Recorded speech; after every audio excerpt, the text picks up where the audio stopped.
Should Christians celebrate Halloween, or is it just a fun night out for the children? What does the Bible say? Is it written? Let's find out. Today, we look at Halloween. Its origin, how it has reinvented itself, and whether or not Christians should take part. The history. You may be surprised to know that Halloween has both Christian and pagan roots. Halloween has been associated with the ancient Celtic festival of Samhain, a pagan religious celebration to welcome the harvest at the end of summer. Although there is documentation that shows the festival actually started 4,500 to 5,000 years ago, which precedes the time when the first Celts arrived in Ireland some 2,500 years ago. Samhain was a Druid tradition that celebrates the dead with a festival that includes bonfires and communion with the dead. This would take place on October 31st. Samhain was a 3-day pagan religious celebration to welcome the harvest at the end of summer. The Celts were highly superstitious and thought that evil spirits could damage crops and possess the living. They believed that during Samhain, they were easily able to connect with the dead because the boundary between the living and the dead was extremely accessible during this celebration. The Celts wore costumes and masks during Samhain so that they would not be mistaken for evil spirits. Thus, they would be left alone.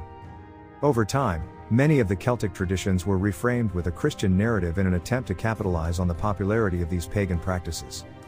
Christian roots. The word Halloween comes from All Hallows' Eve, which was the evening before All Saints' Day, a Catholic celebration. Some Catholics have been known to fulfill their All Saints' Day obligation by attending All Hallows' Eve Mass on October 31st. The current date of All Saints' Day is November 1st. This was established by Pope Gregory III during his reign 731 to 741 when he dedicated a chapel in Rome's St. Peter's Basilica in honor of All Saints. The Catholic celebration of All Saints' Day and All Souls' Day stems from a belief that there is a powerful spiritual bond between those in heaven known as the Church Triumphant, the living, or the Church Militant, and the Church Penitent, which includes the faithful departed.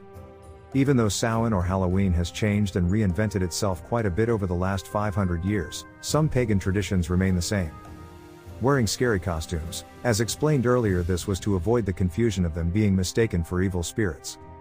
Trick or treating. The tradition was an ancient custom of souling. The poor would go from house to beg for soul cakes.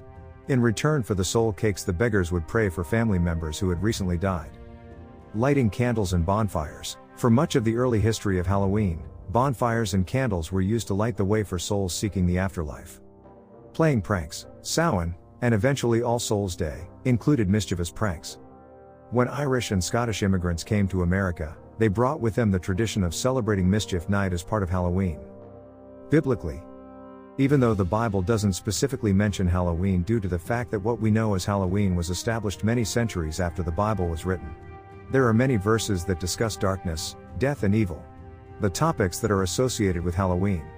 It's important to note necromancy, which is the practice of contacting or trying to call up the spirits of the dead, is classified as evil, and is not to be done ever. Here are a few examples. Isaiah 8 verse 19. And when they say to you, inquire of the mediums and the necromancers who chirp and mutter, should not a people inquire of their God? Should they inquire of the dead on behalf of the living? Leviticus 19 verse 31. Do not turn to mediums or necromancers, do not seek them out, and so make yourselves unclean by them. I am the Lord your God.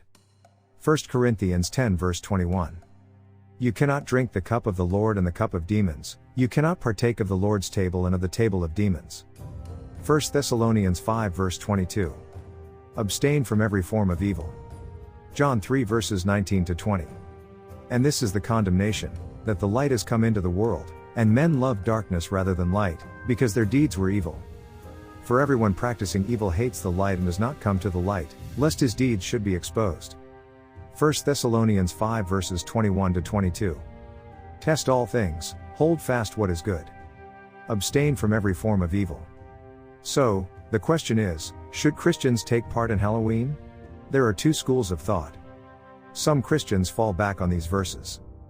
1 Corinthians 9 verses 22 to 23. To the weak I became as weak, that I might win the weak. I have become all things to all men, that I might by all means save some. Now this I do for the gospel's sake, that I may be partaker of it with you. Meaning, don't separate yourself from the world, including Halloween and more. Others believe. Ephesians 5 verse 11. And have no fellowship with the unfruitful works of darkness, but rather expose them. thus, abstaining from Halloween and anything else that's not of God. The bottom line is, it's your choice, obviously. For me, my thought is fairly simple. If it's pagan, or has pagan roots, I'm out. There's enough distractions and attacks in our paths already. I don't feel the need to purposely bring more in with conscious engagement. If you enjoyed this video, please like, subscribe, comment and share. Thanks for watching.